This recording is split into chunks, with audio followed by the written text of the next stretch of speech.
TV.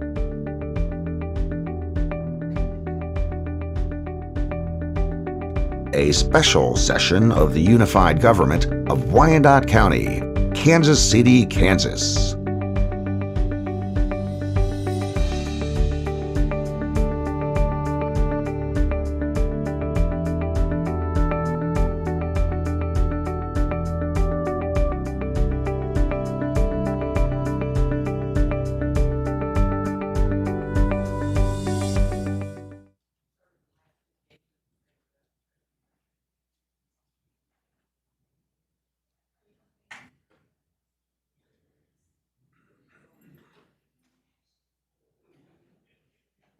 Good morning. We're going to call the meeting to order. I'd ask the clerk to announce the meeting and call the roll.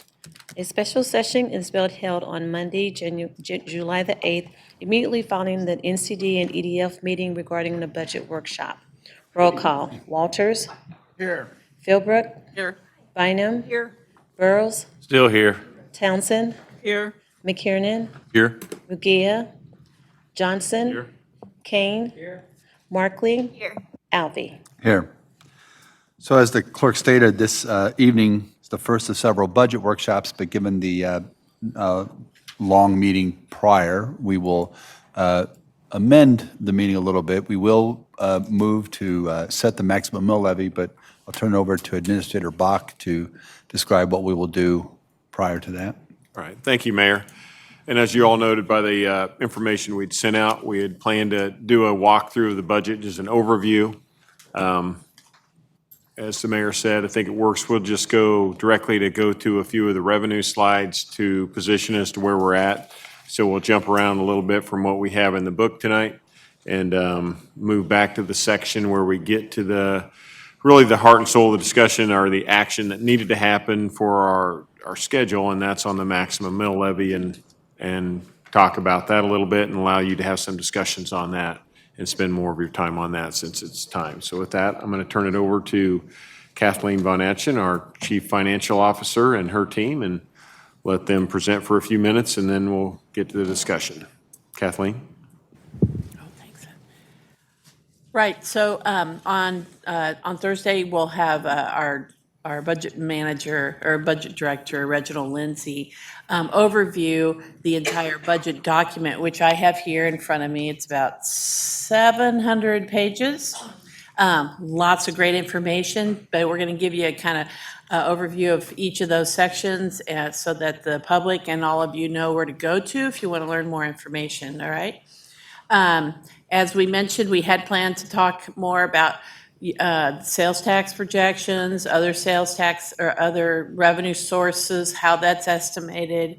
But in the interest of time, due to the long prior ED&F committee meeting, we're just going to go straight to a conversation on our property tax, which is the largest revenue source, our top revenue source in our general fund. So I'm going to skip over to that section.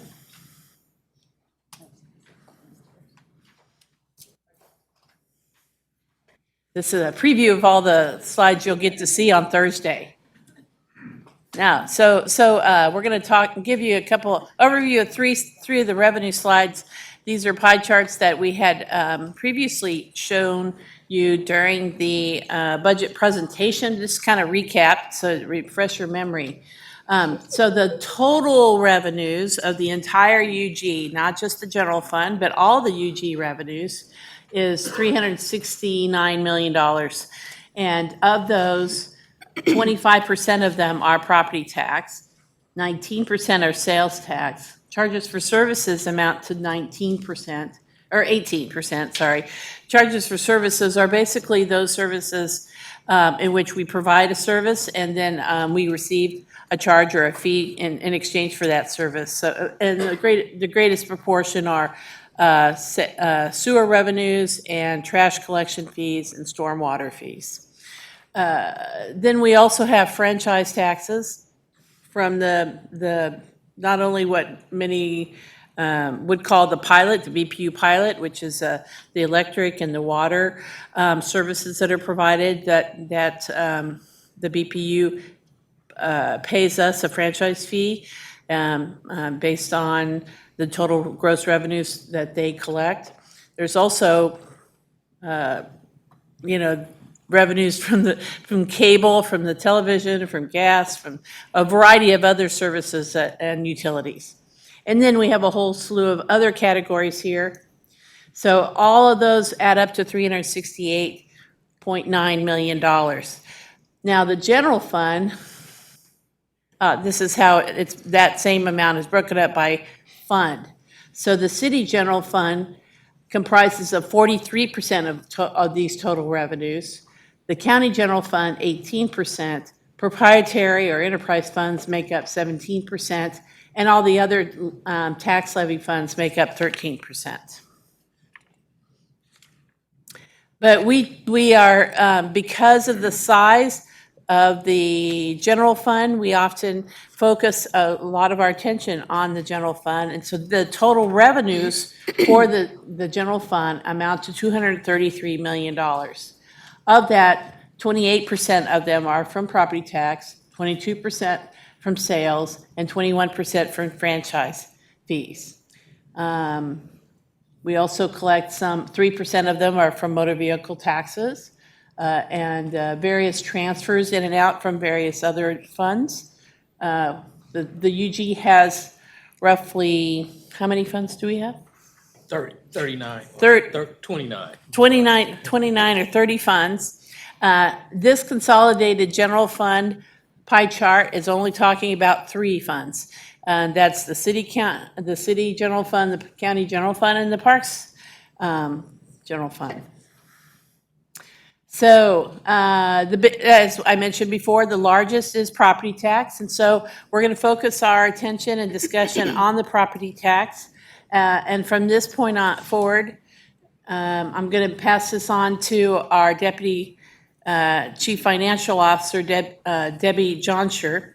The revenues, discussion of the other revenues will take place at the future meeting, probably on Thursday. All right? Good evening. So as Kathleen said, we're going to talk about property tax, the assessed valuation, as well as the property tax revenue estimates that we've included for the budget. So this first slide shows the property valuation for Wyandotte County. Showing up there in the first column, we have the 2018 assessed value, the final that was certified by the clerk in October of 2018 that we're using for the 2019 amended budget.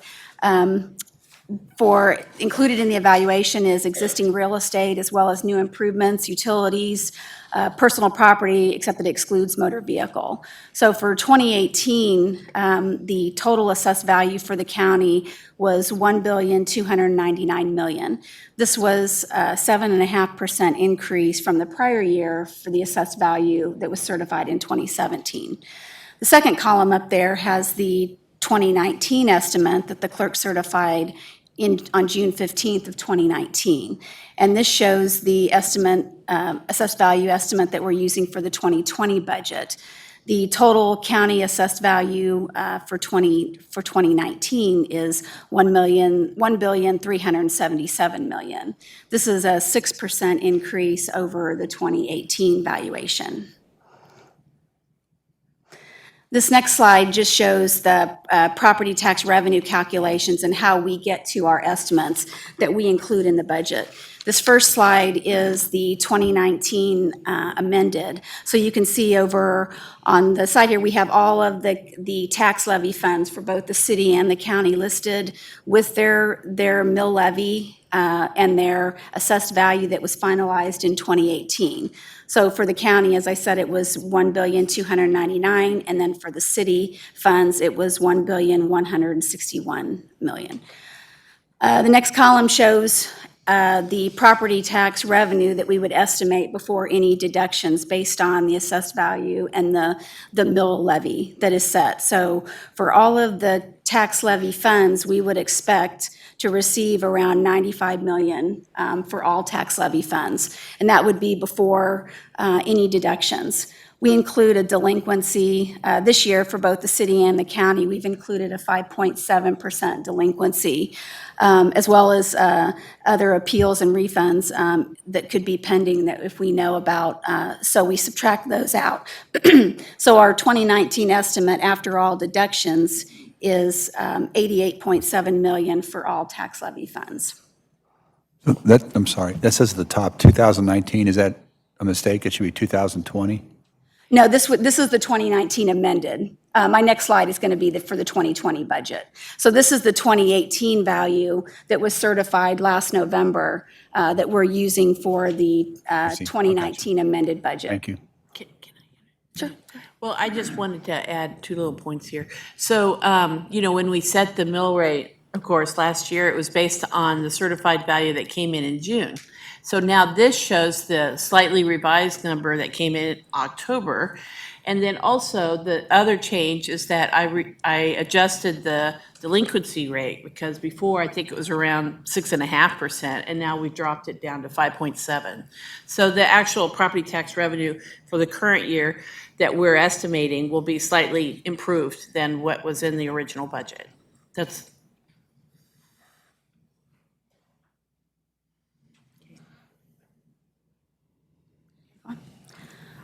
So then the next slide is what we're using for the 2020 proposed budget.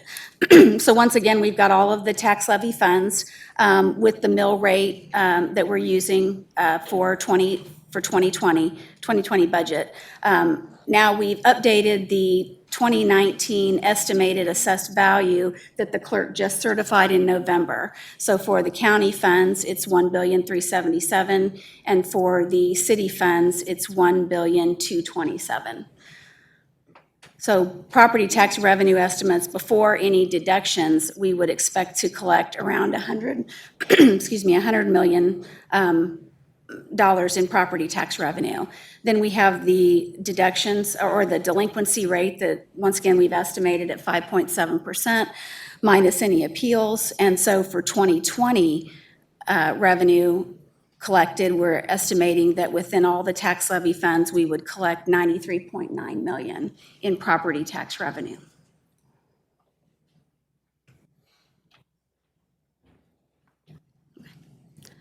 And then this slide just shows the variance between those two. So between, as we were saying, $88.7 million in property tax revenues for 2019 and then $93.9 in 2020. So our variance is $5.2 million between the 2019 amended and the 2020 budget. We expect to collect $5.2 million more in 2020 than we did in 2019.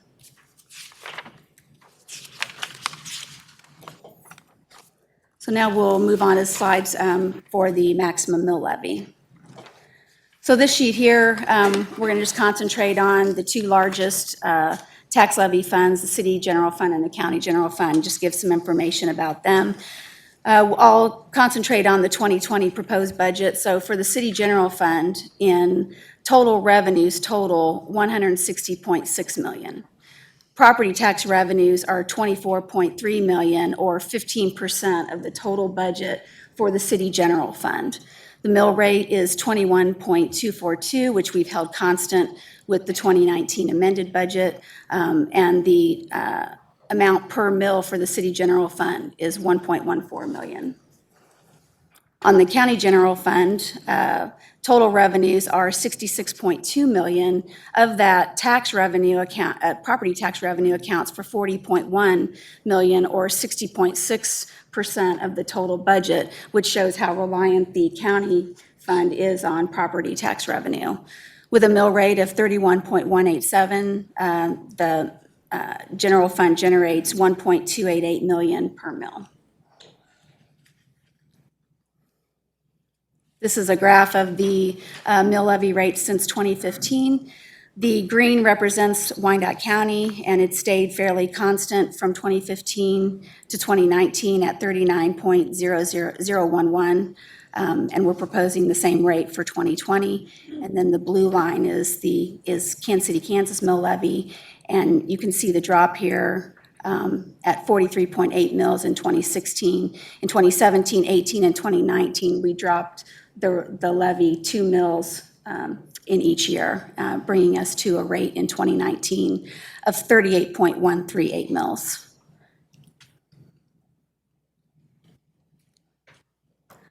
So these are the actions that you will set tonight. We'll need to set the maximum mill levy for the 4 entities listed above. City of Kansas City, Kansas, which has a mill levy of 38.138 mils. Wyandotte County at 39.011, the Self-Supporting Municipal Improvement District at 11.023 mils, and the Wyandotte County Library at 6.068 mils.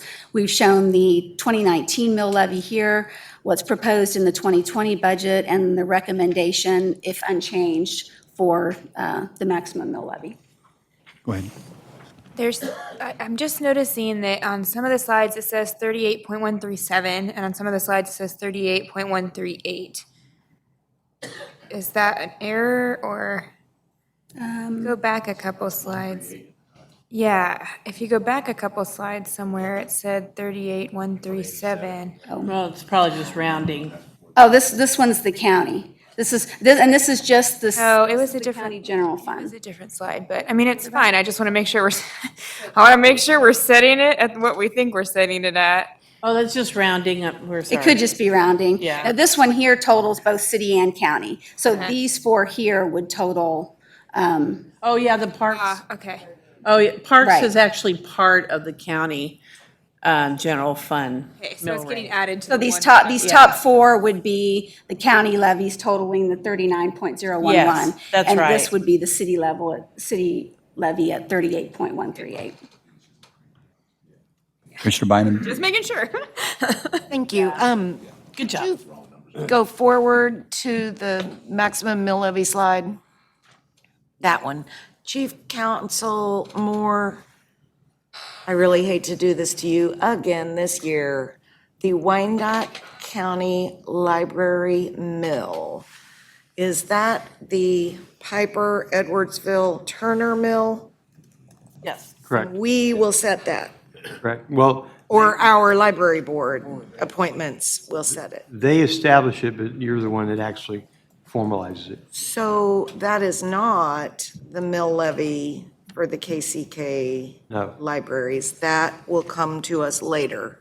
That's the mill levy for what's referred to as a pet district. I'm just Libraries. asking for clarification because the 6.068 Wyandotte County Library mill levy, we will not actually set, or we will. You will. This will be the number you will approve when you approve the total mill levy.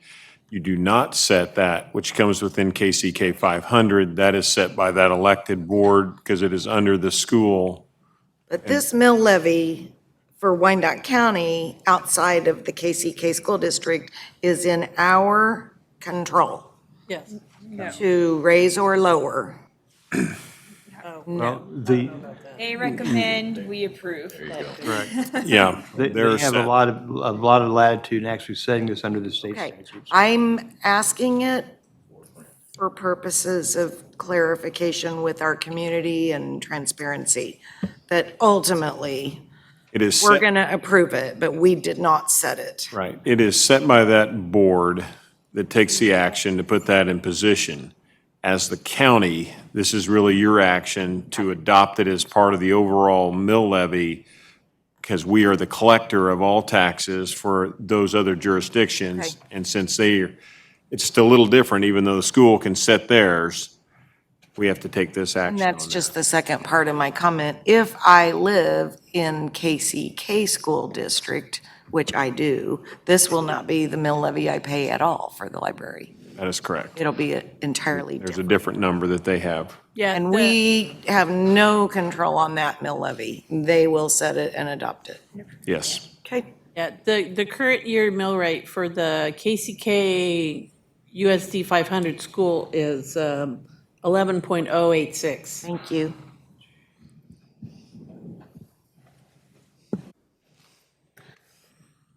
So if there's no other questions, then we've listed out the motions here to set the maximum mill levy at the Yes. current proposed So, rate. again, any discussion, questions by the commission? I just have a comment. I know we are setting maximum mill levies and we're not bound to this, but it just seems philosophically, if our property tax revenue is going up 5.5 or 6%, and our overall, I hope we will have some latitude of cutting that mill levy. Because I'm hoping that we're not going to increase our overall budget expenditures by 5.5 or 6%. So I'm hoping that we can look and have a discussion about that.